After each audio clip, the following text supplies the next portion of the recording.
O poder de polícia ele passou a ser dividido em 4 fases ou 4 ciclos, de acordo com um estudo muito bem feito pelos nossos queridíssimos ministros do STJ, que trazem para você o seguinte: a ideia é: o poder de polícia administrativa, pelo amor de Deus, ele sempre vai seguir essa estrutura aqui. A primeira coisa é a produção da lei. Por quê? Porque você tem que ter, lembre-se, o poder de polícia administrativa, ele tem a função meramente o quê? Predominantemente o quê? Repressiva. Então, se eu quero reprimir algo, eu preciso criar uma instrução, uma regulamentação. E essa instrução se dá na primeira etapa, que é quando você tem a norma ou a ordem criada. Então, quando eu chego para você e falo, por favor, quando você estiver em tal rua aí, por favor, até parece. Quando você estiver em tal rua, tu não pode passar de 60 por hora. É uma ordem, é uma norma. Então, esse tipo de coisa, você não pode ter estabelecimento comercial tipo restaurante aberto depois da meia-noite. É uma ordem, é uma norma. Isso é uma instrução normal. Em tal região da cidade, você não pode construir prédios comerciais, somente residência. É uma norma, é uma ordem. Tá? Daí, normalmente, como essa norma ou essa ordem ela pode condicionar, e aqui entra aquela terminologia que o pessoal gosta, condicionar ou restringir, que são as duas possibilidades de ação dessa norma, ou ela cria condição, ou ela simplesmente fala não pode, ou diz para poder atingir a totalidade do direito faça isso, você tem o consentimento. O consentimento está muito ligado à condicionalidade do poder de polícia. Então, por exemplo, se eu chego para você e falo, você tem direito à propriedade. Porém, para que você possa construir, você precisa ter todos os documentos, todas as instruções, o seu plano, o seu projeto, lá, plantas, não sei o quê, registrados e autorizados pelo Estado. Você criou uma norma ou consentimento. Condição para construir, ter a obra liberada pelo Estado. Beleza. Quando eu vou lá, atendo os requisitos da lei e a instituição pública me dá o direito, ocorre o chamado consentimento. Quer dirigir? Faz prova, faz aula, tudo bonitinho. Fez? Vem o consentimento, carteirinha de habilitação. Beleza? Claro que o Estado não é idiota. Depois que ele consente com você, ele vai acompanhar se você continua, se você mantém o seu padrão anteriormente constituído. O que significa isso? Você, para conseguir o consentimento, tinha que atender uma norma. Para você manter o consentimento, você tem que continuar atendendo a norma, porque o Estado não é um otário. Ele sabe que você vai chegar lá com toda a documentação para construir. Eu vou liberar você para construir uma casa de 2 andares, você vai construir um prédio com 50. Então, a gente não para no consentimento. Consentiu? Vamos fiscalizar. Pode dirigir. Mas eu não confio em você tanto assim para dizer pode dirigir, vá com Deus. Eu vou fiscalizar, pô. Eu vou acompanhar. Se você cometer infração, o que vai acontecer? Eu vou te punir. E aí entra o último ciclo, que é a sanção. Tudo interligado. Então, primeiro você cria a lei. Depois você cria a autorização, a possibilidade, a portaria, seja o que for, a concessão, não importa. Depois você fiscaliza, você acompanha e você, por último, aplica a sanção quando for necessário. Você vê que aqui a sanção é a atividade repressiva do Estado, enquanto norma, consentimento e fiscalização são atividades preventivas. Quando você fiscaliza, a intenção é que você está prevenindo a ocorrência de uma infração. Ficou de boa? Tranquilo? Então, beleza. Isso daqui foi um entendimento muito interessante, que ficou chamado durante muito tempo de fases, outros chamam de ciclos, não me importa. Mas aqui está o grande problema das nossas vidas. Por quê? Dentro da administração pública, nós temos PJ de direito público, mas também nós temos PJ de direito privado. Obviamente que se o poder de polícia ele é um poder que é inerente à própria existência do Estado, ele só pode ser executado, em regra, por pessoas de direito público. Então, assim, do entendimento mais raso e mais cru possível, somente a administração pública direta, autarquias e fundações públicas de direito público, que são autarquias, poderiam exercer o poder de polícia. Então, nós tiraríamos aí da possibilidade eventual fundação pública tradicional ou até mesmo as empresas estatais. Tá? Então esse sempre foi um entendimento tradicional. Porém, vocês sabem, a questão da BH Trans, tal, lá em Minas Gerais, não sei o que, blá blá blá, aplicação de multa, não sei o que. A gente passou a ter uma necessidade, e por isso que surgiu essa qualificadora de ciclos, fases, tal. A gente passou a ter uma necessidade interessante de estabelecer se pode ou não pode. Porque veio a pergunta, beleza, eu como Estado, eu posso delegar a fiscalização de trânsito para uma outra entidade? Porra, na boa, o Estado tem muita coisa para fazer, cara. Quando você delega é porque você não tem importância ou porque você não tá afim, convenhamos, ou não tem competência, que é muitos casos também. Então você pensa assim, porra, dá para delegar? Não dá. E aí é que entra o grande problema. A discussão inicial foi, beleza, dá para delegar, mas depende do quê? E aqui é que entra o motivo principal da aula de hoje. Quando a BH Trans, quando surgiu a questão da BH Trans, que é uma instituição voltada à fiscalização de trânsito efetivamente, não à toa BH Trans, não é só isso, tá? Mas Simone, um abraço, hein, Simone? Porra, que merda que ele falou. Mas a BH Trans, ela teve essa dúvida. Porque foram contra. A BH Trans, ela fiscalizava e aplicava multa. E, porra, cara, convenhamos que a sanção é uma das fases mais importantes que o poder de polícia tem. Porque vamos parar para pensar. Existem 4 fases, beleza. Então aí tá aí na tela. Quer dizer, vou colocar. 4 fases, 4 ciclos. Porra, na boa, norma e ordem, não dá. Você não tem como delegar isso aqui.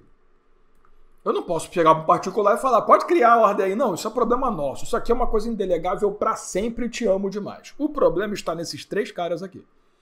Consentimento. Porra, na boa. Se eu criei a ordem, o que me impede de dar a um outro o poder de consentir? Desde que ele siga a minha ordem e seja fiscalizado por mim, eu acompanho, tá tudo bem. Então passou a se entender que sim, o consentimento é delegável. Beleza. Então, ó, norma e ordem, indelegável, uma porra, nunca vai ser delegado. Consentimento delegável, como o nome já diz, delegável do verbo, vou delegar se eu quiser. Assim como também não machuca nada, pelo contrário, é até melhor, vamos delegar a fiscalização, por que não? Porra, na boa, fiscalizar, mano, eu sou Estado, cara, eu tenho coisa mais importante pra fazer, vá pra casa. Por quê? Aí veio o STF e deu a nomenclatura, né? São chamados atos de mera execução. Como meu amigo Roberto falou aí no chat. Por que são atos de mera execução? Pô, tá na cara, né? Porque não são atos que dependem de um poder maior, um poder normativo, alguma coisa desse. Não, cara. Só estou executando uma ordem do Estado, então por que não delegar? E aí, quando chegou nesse ponto, é que a dúvida... Pô, beleza, até aí a BH Trans tá bonita. Porque a BH Trans é uma instituição do Estado, é uma empresa estatal, tá? Do Estado que eu falo, município Belo Horizonte, claro, mas do Estado que eu falo, administração pública, tá, gente? Não tô falando do Estado de Minas Gerais, pelo amor de Deus. É uma instituição do Estado que tá fazendo o quê? Não tem norma e ordem, não pode. Consente? Não necessariamente, mas fiscaliza. Tá tudo certo. Só que tava aplicando multa. E a sanção? Aqui foi que surgiu a jogada que foi parar no STF. Porque até então estava tudo bem a gente entender isso. Olha, pode, não pode. A gente tava, quer dizer, não estava resolvido, né? A gente estava tentando resolver. Até o momento em que foram entrar com uma ação de inconstitucionalidade dizendo, olha, deram para a BH Trans o poder de multar e vai se ferrar, não é assim que funciona. E aí, cuidado com esse momento. O STF chegou e falou, não pode. Não pode. É indelegável. Sanção é uma função do Estado. Então, domínio nosso. Não vou anotar e você também não anote, pelo amor de Deus. Como é que ficou? Eu só posso delegar realmente atos de mera execução. Ou, segundo o STJ, eu só posso delegar consentimento de fiscalização. O STF só quis usar. É a mesma coisa, mas fala diferente. Eu lembro que na época até a piada era. E é muito boa, cara. O STJ falava assim, pode, desde que seja consentimento de fiscalização. Aí você pergunta para o STF, STF, pode delegar poder de polícia particular? O STF, não, somente atos de mera execução. Só para não dizer que concordou com o STJ, o STF trouxe... Não pode. Independente do que for, pode. Ato de mera execução. O problema é que isso aconteceu lá nos idos dos anos 2000 e agora em 2021, o novo STF, que convenhamos é uma nova estrutura dos últimos 6, 7 anos para cá, resolveu rever esse posicionamento. Por quê? Porque aquele posicionamento inicial ele tinha sido dado de forma liminar, não era uma decisão definitiva. E o STF resolveu dar uma definição que, inclusive, virou tese de repercussão geral. E eu trago para você. Deixa quieto esse quadro que daqui a pouco eu volto. É constitucional. Podia ter colocado em maiúsculo, mas tudo bem. É constitucional. Presta atenção. A delegação do poder de polícia por meio de lei. Então, primeira coisa importante, essa delegação só pode acontecer através de entidades da administração pública direta ou através, obviamente, do poder legislativo, porque, convenhamos, só quem pode editar a lei é o legislativo da administração direta, tá? Então, eu preciso que o legislativo faça. Ah, então o chefe do executivo não pode? Não, porque o chefe do executivo não produz lei. A menos que seja uma lei delegada, mas aí não é o caso. Aí é uma lei, mas não é porque ele é chefe do executivo. Tá, você entendeu? É constitucional a delegação do poder de polícia por meio de lei a pessoas de direito privado de capital social majoritariamente público. Então aqui entram fundação pública, que obviamente é uma entidade de 100% capital público, sociedade de economia mista mais com tradicional capital social majoritariamente público, empresa pública capital 100% público. Atenção, integrante da administração pública indireta. Por que ele fala isso? Só para você não falar que uma empresa que recebe dinheiro do Estado. Se a empresa recebe mais dinheiro do Estado por uma questão de contrato, mas o Estado não tem um capital majoritário como sócio, obviamente que ela não compõe a administração. Preste atenção nisso aqui. Que prestem exclusivamente serviço público de atuação própria do Estado e em regime não concorrencial. Pronto. Aqui está a bagunça. O que o STF falou? A gente disse que não podia. Mas convenhamos que isso é uma consequência muito grande da responsabilidade civil do Estado, tá? A gente está cada vez mais, cada vez com mais facilidade de saber identificar quem são as pessoas de direito privado do Estado. Porque você sabe, a empresa estatal, e a fundação pública nunca, porque ela sempre presta serviço público, mas as empresas estatais, elas podem 175, 173, tradicional. 175, presta serviço público, Constituição Federal. 173, explora atividade econômica. É uma forma de intervenção excepcional do Estado. A gente sabe, a responsabilidade civil do Estado, ele deixa isso muito claro. Se a pessoa de direito privado presta serviço público, o Estado é responsável. Se não, é a própria pessoa jurídica. E isso é uma coisa que, ao longo do direito administrativo, foi ficando muito claro. Gente, a gente nunca pode dissociar uma pessoa de direito privado que presta serviço público do próprio Estado. Por quê? Porque ela está executando a atividade típica do Estado, caceta. É simples. Atividade que quem deveria fazer era o próprio Estado diretamente, está fazendo indiretamente através deles. E aí o STF falou, aproveitando essa bifurcação, vamos rever nosso pensamento. E qual é o pensamento atual? A sanção é delegável somente se, primeira coisa, a pessoa de direito privado prestar serviço público. Então, se aparecer na sua prova que foi delegado o poder de sanção de polícia a uma pessoa de direito privado que explora atividade econômica, está muito errado. Então, Banco do Brasil, por exemplo, não poderia ter esse poder, né? E do verbo tem que ter os dois em regime não concorrencial. O que significa um regime não concorrencial? É uma atividade prestada só por essa entidade. Porque você tem que lembrar que existe uma prestação de serviço público concorrencial. Por exemplo, o transporte. O transporte da sua cidade ele pode ser prestado pela administração, pelo particular. Não estou falando só transporte de ônibus, estou falando de tudo. Uber, ônibus, metrô, avião, isso tudo é transporte, pô. E nós temos ali uma comunicação. Então existe concorrência. Então, obviamente, a prestação do serviço de transporte não seria uma forma de regime não concorrencial. Mas a BH Trans, por exemplo, ela é uma entidade que não tem concorrência, porque ela é a única que tem, por meio de lei, o poder de fiscalizar e aplicar multa. Pronto.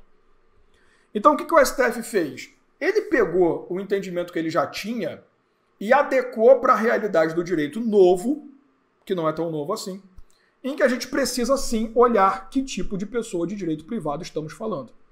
Então, hoje, aquele macetinho que você aplica na responsabilidade civil do Estado, Se a pessoa de direito privado que preste serviço público cai no artigo 37, parágrafo 6, se não é, não cai. A mesma coisa acontece agora.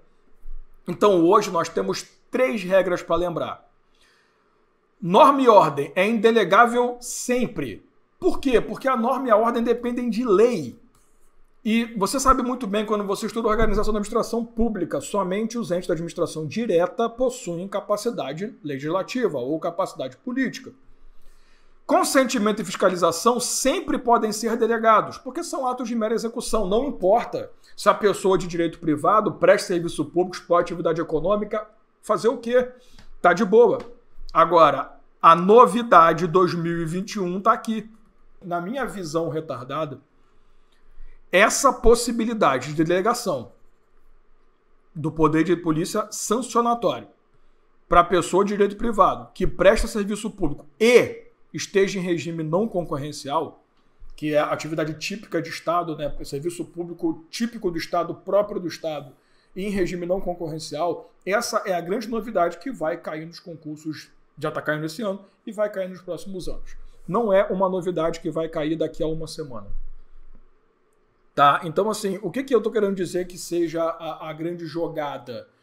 A grande novidade, que até o Ivan está pedindo para eu voltar a falar, a grande novidade é a seguinte: hoje o poder de polícia é delegável para a pessoa que prestar serviço público e esteja em regime não concorrencial. Se você tem... E, gente, na boa, você sabe como é que funciona o concurso. Você vai ter que adivinhar? Não, ele vai falar para você. Ele vai dizer que a empresa X, ela é uma pessoa de direito privado que presta serviço público típico do Estado em regime não concorrencial. Pronto. O que você pensa? Posso. Não é que eu sou obrigado. Eu posso, mediante lei, delegar o poder de polícia sancionatório. Agora, se ele fala para você, uma pessoa de direito privado que presta serviço público, porém em regime de concorrência, não pode. Aí fica o que era antes. Então, uma grande novidade é, primeiro, você faz o que a responsabilidade civil do Estado já faz há muito tempo. Separa prestador de serviço público, explorador de atividade econômica. E agora você precisa acrescentar essa identificação, que esse prestador de serviço público esteja em regime não concorrencial. Então, essa porra aqui é a grande jogada desse ano. Então, muito cuidado, porque assim, eu durante muitos anos falei, né? Ficou meio que tá no nosso coração. O poder de polícia só é delegável a atos de mera execução. Isso não cabe mais agora em 2021 por conta dessa mudança. Então, a sanção também agora pode ser delegada e a sanção não é um ato de mera execução. Então, muito cuidado. Se cai na tua prova assim, ó, uma pessoa de direito privado que presta serviço público em regime de concorrência, só poderá, a uma pessoa só pode ser delegado poder de polícia atos de mera execução. Beleza, tá certo. Porque se é uma pessoa de direito privado que presta serviço e que não, ou que explora atividade econômica, né, presta serviço público sem ser em concorrência, ou explora atividade econômica, beleza, você vai dizer que só pode mesmo um ato de mera execução. Mas você dizer que o poder de polícia só é delegável ato de mera execução, hoje está errado. Porque nós temos a possibilidade de delegar atos que também não são de mera execução. O seu cuidado é lembrar que só norma e ordem ainda, porque estamos falando de Brasil, e Brasil tudo acontece, né? Então, assim, a gente precisa só lembrar que norma e ordem ainda não podem ser delegados porque decorrem de lei. Beleza?